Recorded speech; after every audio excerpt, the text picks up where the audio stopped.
supply enough Japanese language teams to support every division fighting in the Pacific. As a result, each succeeding class was larger than the one before it, with a curriculum ever more focused and specialized. By spring 1946, the MISLS had produced nearly 6,000 graduates. The war planners in Japan believed their language so complex that few Westerners would fully understand it. As a result, many Japanese military communications were sent in the open without being coded.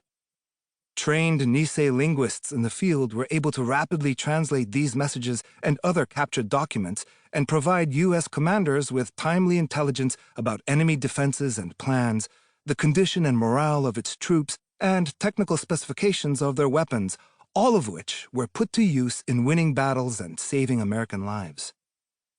The story of the Japanese American soldiers who served in the Pacific Theater is one of action, pride, courage, and sacrifice.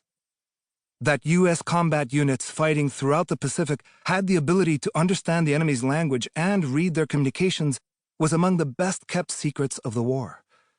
In the decades that followed, a veil of secrecy stayed in place over matters pertaining to military intelligence. Even when the World War II records started to be declassified decades later, much of this story remained untouched in dusty storage bins at national archives. The buried and scattered records of their service were often incomplete or not easily found. The fact that their small intelligence teams were attached to larger units made finding detailed accounts of their wartime activities all the more challenging.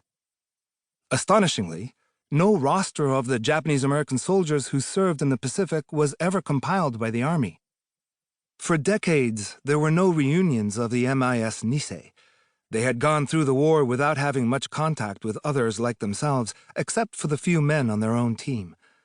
After the war, they were disinclined to join veterans organizations, as their race and ancestry made them unwelcome in the usual circles of military fraternal groups. Some local posts of the Veterans of Foreign Wars prohibited Japanese Americans from joining.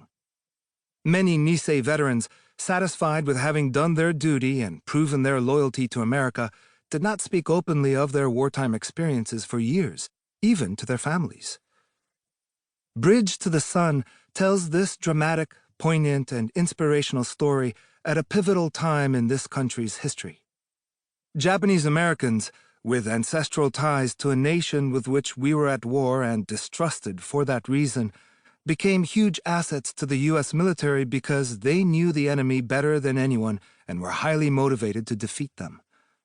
In an America that too often prejudges people based on race and ethnicity, their timeless message of courage and patriotism should not be forgotten. Bruce Henderson, Menlo Park, California. Prologue. Tokyo Bay, September 2nd, 1945. The sky was dull gray with low-hanging clouds over the battleship on which the war that began with the attack on Pearl Harbor more than 1,000 days before was to now end with Japan's formal surrender. The USS Missouri's trio of 16-inch guns mounted in forward turret number 2 had hurled 1-ton armor-piercing projectiles in bombardments of Iwo Jima and Okinawa months earlier, and more recently at the Japanese homeland.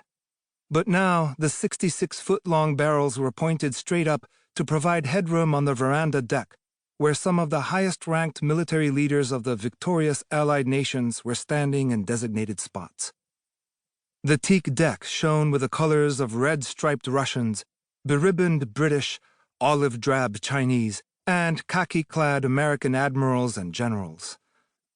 In the center of the narrow space was a long, collapsible table borrowed at the last minute from the crew's mess and covered with a coffee-stained green cloth from the officers' wardroom, stand-ins for a showy mahogany table, a gift from the British Navy for the momentous occasion that proved too small to spread out the surrender documents for signing.